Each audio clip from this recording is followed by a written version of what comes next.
Bienvenidos a nuestro estudio del libro de Segunda de Samuel. En esta lección examinaremos la lucha del rey David con el pecado y cómo llegó a honrar al Señor al demostrar un verdadero arrepentimiento. David es un hombre según el corazón de Dios que nos proporciona innumerables ejemplos de fe. Es conocido no solo por grandes momentos como su victoria sobre Goliat, sino también por su fracaso con una mujer llamada Betsabé. Aunque tanto Saúl como David cometen terribles pecados, Saúl pasa a la historia como el rey que se aparta de Dios, mientras que David es conocido como un hombre según el corazón de Dios.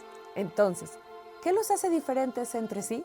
Bueno, Saúl responde a la convicción del Espíritu Santo con negación, mentiras y orgullo. Sin embargo, David se humilla a sí mismo y se arrepiente. La vida de David es un poderoso ejemplo de obediencia consagrada. Un ejemplo de obediencia se encuentra cuando David quiere construir una casa de adoración permanente para Dios. El profeta Natán se acerca a David y le dice que Dios no quiere que él construya un templo. En cambio, Natán le dice a David que su hijo será quien construya un templo en Jerusalén. Así que David es fiel y escucha. Hace exactamente lo que Dios le pide y deja la tarea para el próximo rey. El deseo de David de construir el templo y su disposición para que alguien más lo haga es honrada por el Señor. Dios luego promete construir un reino eterno a través de David. Esto va más allá de una poderosa promesa política. Es una predicción de otro descendiente de David, Jesús, quien reinará sobre un reino espiritual eterno. Cuando David escucha el pacto de Dios, ora una humilde oración diciendo en 2 de Samuel 7, 18 y 19: ¿Quién soy yo y qué es mi casa para que me hayas traído hasta aquí? Y aún esto te ha parecido poco, oh Señor Dios, pues también has hablado del futuro de la casa de tu siervo. Él añade en los versículos 25 y 26: Ahora pues, oh Señor Dios, confirma para siempre la palabra que has hablado acerca de tu siervo y de su casa, y haz tal como has dicho. Sea engrandecido tu nombre para siempre. La fe de David es fuerte, y esta oración deja claro que él desea que se cumpla la voluntad de Dios. Quiere alabar a Dios y glorificarlo. David enfrenta mucha adversidad antes de ascender al trono, pero es obediente en esos tiempos difíciles. Muchas personas que se mantienen fieles en la adversidad tropiezan cuando la vida es más cómoda. No sorprende entonces que David experimente su momento más bajo durante la tranquilidad de la vida en el palacio. En 2 de Samuel capítulos 11 al 18, leemos sobre el fracaso espiritual más conocido y devastador de David. 2 de Samuel 11:1 dice: Aconteció al año siguiente, en el tiempo en que los reyes suelen salir a la guerra, que David se había quedado en Jerusalén. Era la época del año en que los reyes debían liderar a sus ejércitos en la batalla. Sin embargo, David se queda atrás y envía a alguien más a hacer su trabajo. Su decisión de pasar su deber a otra persona prepara el escenario para la tentación que enfrenta. Una noche, encontramos a David saliendo de la cama y caminando de un lado a otro en el techo de su casa. Mientras camina, ve a una mujer que está bañándose en un techo cercano. David piensa que la mujer es hermosa y envía a alguien para averiguar quién es. Claramente su intención es tener relaciones íntimas con esta mujer. Resulta que esta mujer está conectada al rey David de muchas maneras. Le informan que es la esposa de uno de sus soldados más leales, hija de otro gran soldado y nieta de su consejero de mayor confianza. Esta información aparentemente no cambia su deseo. Envía a alguien para que la traiga ante él. Sería bueno detenernos aquí y reconocer que nada en el texto culpa a Betsabé por lo que está a punto de suceder. Algunas personas intentan culparla diciendo: ¿qué esperaba que sucediera al bañarse a la vista de todos? En realidad, esto era un ritual común para las mujeres en ese entonces. De ninguna manera era una excusa para que David quisiera tener relaciones con ella simplemente porque la encuentra atractiva. David, como rey de Israel, tiene todo el poder en esta situación y realmente no hay mucho que ella pueda hacer. Esto es una violación. David actúa egoístamente y movido por deseos pecaminosos.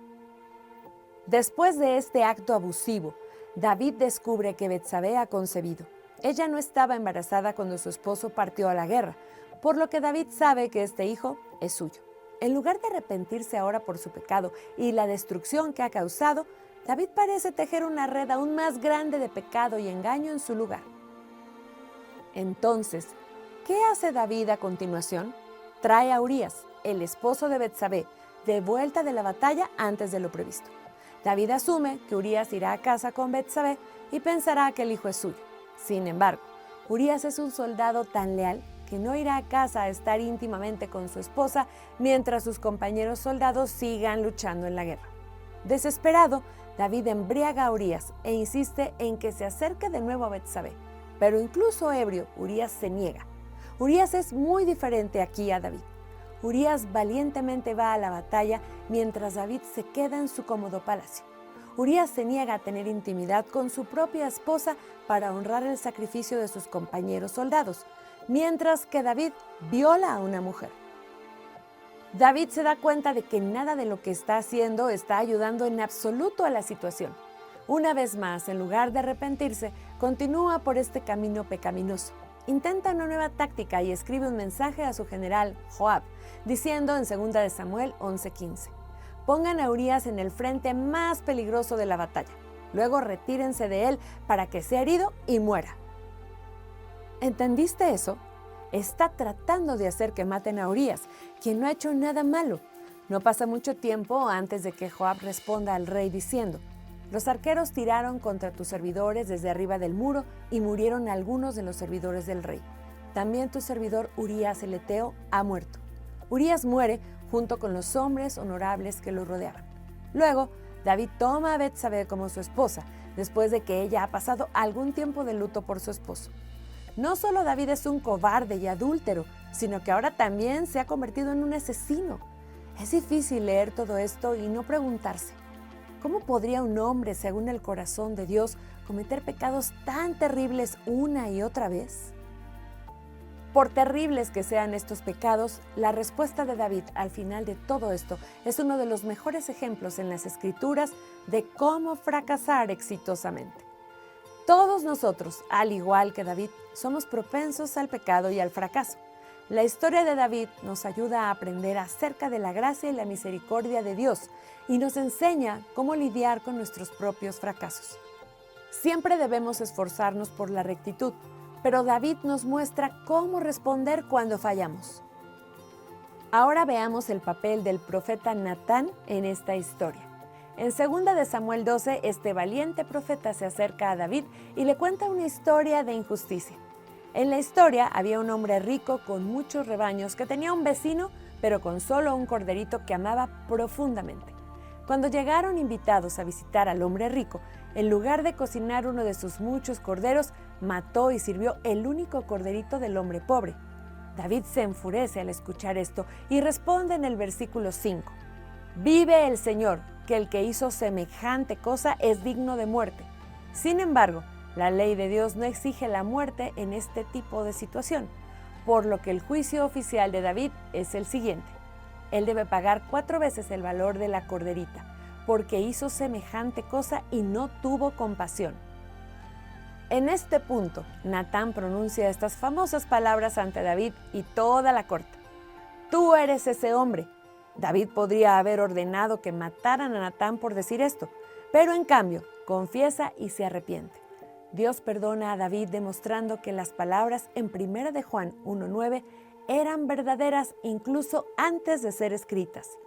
Si confesamos nuestros pecados, Él es fiel y justo para perdonar nuestros pecados y limpiarnos de toda maldad. Otra verdad se nos revela en todo esto. El arrepentimiento y el perdón no necesariamente nos liberan de las consecuencias de nuestro pecado. Y ciertamente no deshacen el daño que nuestro pecado ha causado en la vida de los demás. Cuando David es confrontado, finalmente lo reconoce, diciendo en 2 de Samuel 12:13, he pecado contra el Señor. Y Natán responde, el Señor también ha perdonado tu pecado, no morirás. Pero como en este asunto has hecho blasfemar a los enemigos del Señor, el hijo que te ha nacido morirá irremisiblemente. Los últimos años de David nos demuestran las terribles consecuencias del pecado, incluso frente al arrepentimiento. Los problemas verticales del pecado de David ya no son un problema. David se ha arrepentido y Dios lo ha perdonado. Sin embargo, el problema para David sigue siendo a nivel horizontal. Las consecuencias de sus pecados son significativas en la vida de las muchas personas a las que ha lastimado. El pecado de David afecta a su familia, amigos, a todo Israel, incluso a las naciones paganas vecinas. La primera dolorosa consecuencia es que el hijo que David y Betsabé conciben muere. Cuando el niño se enferma por primera vez, David se postra en el suelo y durante 7 días y noches ora y ayuna. Suplica a Dios que salve la vida del niño, pero Dios dice que esta es una consecuencia permanente de su pecado. Las consecuencias continúan. ¿Recuerdas cuando David dijo que el hombre pobre debería ser compensado 4 veces por lo que había perdido? En cumplimiento de su propio mandato, David pierde a 4 hijos debido a su pecado. Después de perder a su primer hijo con Betsabé, David pierde a Amnón, Absalón y finalmente a Adonías. Con el tiempo, David tiene un hijo llamado Amnón y una hija llamada Tamar de diferentes esposas, y todo se desmorona. Amnón viola a su media hermana Tamar.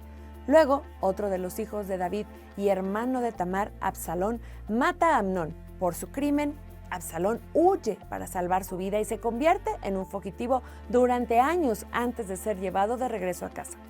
Este ciclo de violación y asesinato que comenzó con el propio ejemplo pecaminoso de David ha continuado en la siguiente generación. Absalón, el hijo de David, más tarde comienza una revolución contra su padre después de años de planear en contra del liderazgo de David. Conspira con otros que se vieron afectados por los pecados de David, incluido el consejero de David y el abuelo de Betsabé. Algunos de los días más oscuros en la vida de David llegan cuando escucha que su propio hijo ha vuelto al pueblo en su contra y busca matarlo. David está desconsolado y se siente traicionado. Es expulsado de Jerusalén para convertirse nuevamente en un fugitivo, tal como lo fue cuando era joven y huía de Saúl. David obtiene una gran victoria militar sobre Absalón, pero su corazón se rompe con la noticia de que Absalón ha sido asesinado en esa batalla, exclamando en 2 de Samuel 18:33. Hijo mío, Absalón, hijo mío, Absalón, ¿quién me diera que yo muriera en tu lugar? Absalón, hijo mío, hijo mío. David no es ajeno a la tragedia. Reconoce que estas son las consecuencias de su pecado. No culpa a Dios ni a los demás. David asume la responsabilidad total de sus acciones pecaminosas y del daño que ha causado debido a ellas. Está profundamente humillado por sus propios fracasos y sabe que su única esperanza es la misericordia de Dios. En una ocasión, cuando un hombre llamado Simeí maldice a David, en 2 de Samuel 16, David acepta lo que Simeí dice como una represión del Señor en lugar de ejecutarlo. David sabe que las maldiciones pronunciadas por este hombre son precisas y las recibe con humildad. Para concluir, recordemos que ninguno de nosotros está exento de caer. Dios nos llama a vivir vidas santas, pero Él tampoco nos deja solos e indefensos cuando pecamos. Él nos muestra qué hacer si tomamos decisiones impías y pecaminosas. Nuestro buen Dios está lleno de gracia y misericordia hacia el pecador que confiesa y se arrepiente, aunque todavía pueda haber consecuencias como resultado de nuestro pecado. Dios puede perdonarnos por completo en su gracia. ¿Eres un creyente que se mantiene firme en el Señor? Toma estas lecciones en serio y recuerda humildemente que, al igual que David, puedes encontrarte en un camino lleno de pecados si no tienes cuidado. ¿Eres un pecador que necesita arrepentimiento? Clama a Dios hoy, confiesa tu pecado y apártate de él. ¿Estás sufriendo las consecuencias de pecados pasados? Pídele a Dios la gracia de mantenerte sabia y fielmente en medio de las consecuencias. Que seamos como David, aprendiendo a fracasar exitosamente y volviendo a Dios tanto en dependencia como en arrepentimiento.